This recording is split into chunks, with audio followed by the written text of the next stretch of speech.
Okay, great. So in this lesson, our goal would be to apply the SWOT framework in practice. Shouldn't be that difficult, right? The company we'll examine is Starbucks, the well-known U.S. coffee company and coffeehouse chain.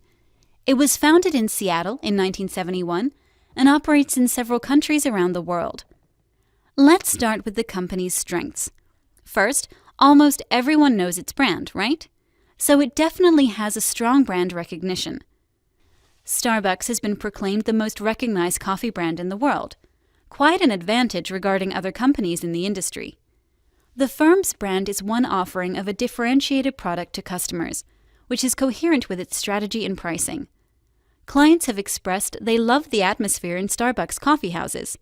They can use free Wi-Fi and enjoy the coffee drinking experience to the fullest. The company owns thousands of outlets around the world, and its clients can find it even when traveling overseas. That's a strong advantage, as it ensures loyal clients can remain such even overseas. And finally, Starbucks supply chain management ensures the quality of coffee served to customers is excellent. The company chooses its suppliers carefully, which improves the quality of its products and ensures clients receive a super coffee experience. This is another choice in sync with its differentiation strategy. Okay, very good. Let's take off our rosy glasses and consider some of the firm's weaknesses. One could argue Starbucks offers the same product in all countries where it operates. It does not customize it according to the different tastes of people in different geographies.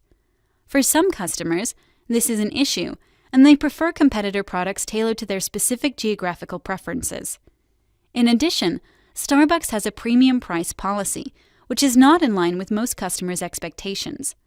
Not all countries have enough middle and high-income class individuals who can afford to pay extra for their coffee. Weakness number 3 would be the high employee turnover that the chain's coffee shops have. It is difficult to serve coffee as a premium product when the company's baristas have been on the job for only a couple of weeks. In terms of opportunities, we can say the following. Starbucks can access new countries easily. It simply has to apply its existing business model in these new geographies. Emerging markets can be a great source of growth for the company. Starbucks has also entered agreements within the entertainment industry and partnered with movie-producing companies. That can be a great opportunity for the firm, too.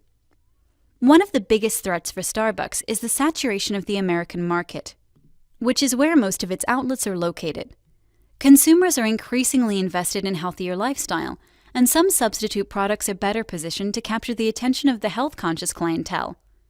Okay, we'll stop here. This is what a SWOT analysis looks like in practice. The depth of the observations included in the analysis depends on the information we have about the company. I'm sure an industry practitioner would be capable to prepare a much deeper analysis. However, the important point is you now know how to perform a SWOT analysis on your own, and you can distinguish the important questions from the rest when it comes to analyzing a company. SWOT analysis is a great tool that allows us to visualize and concentrate on some of the most important topics when analyzing a company. This will do for now. Thanks for watching.